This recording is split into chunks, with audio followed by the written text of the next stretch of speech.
Okay, so the affirmatives keep saying that a lot of the reason why that people are choosing assisted suicide is because of pain. Well, according to the Death with Dignity Act annual report, pain is not even in the top 4 or the top 5. There are actually only 33% of people that do assisted suicide say it's because of pain. A lot of it has to do with loss of autonomy, less able to engage in activities, and loss of dignity. So that just describes a whole nother problem rather than feeling pain. It's more the fact that they're kind of lonely and they're depressed and they don't know what to do with their life, so they'd rather just do that. So going off what the affirmative said about being able to die with dignity and to be able to go out your own way, it doesn't always work out the way it's planned. Suicide, as easy as it sounds, doesn't go as way as it's planned. Patients vomit and choke on their vomit, and then it causes spasms, and then it causes problems.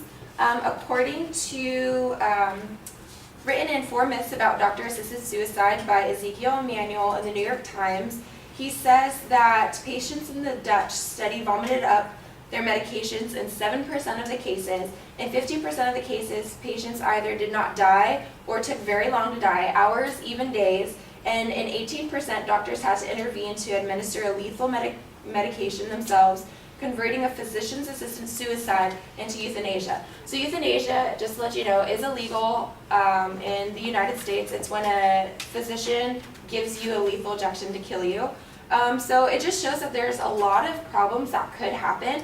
And so with problems happening, people are going to want to legalize euthanasia because if problems arise, then euthanasia will be easy for the physician to just kill you, so you don't have to go to the hospital or get revived or anything like that. There's been some examples, like someone in Oregon was going to attempt suicide. He vomited, his wife came home, found him, called 911. He got rushed to the emergency room, they revived him, and then he lived in a local nursing facility where he died naturally a couple weeks later. So that just kind of shows that. And also, there's a show on the CW, it's called The Last Days, where it has to do with terminally ill people. They said that they don't die with dignity. Well, these people have terminally ills, and one of them's name's Winland. He was diagnosed with cancer, and he says, I am genuinely proud of my life. I'm not saying that I don't feel pain. I'm not saying that I don't feel sadness and suffering and loneliness, because that's what it means to be human. But death is inevitable, but living a life that we are proud of, that is something we can actually control. So that just shows that you can die with dignity, and it doesn't have to be a suicidal death. Along with how it does save money, yes, insurance won't have to pay as much, and patient won't have to pay as much, but when you think about it, you're putting a monetary value on a human life. Now, to me, that doesn't sound very ethical. Lawmaker Lorena Gonzalez says, my concern is for people who don't have the resources, and that comes down to like people who can't afford insurance. That's going to be like a lower income and minorities. So this is basically aiming at minorities and for people of lower status who can't afford treatments.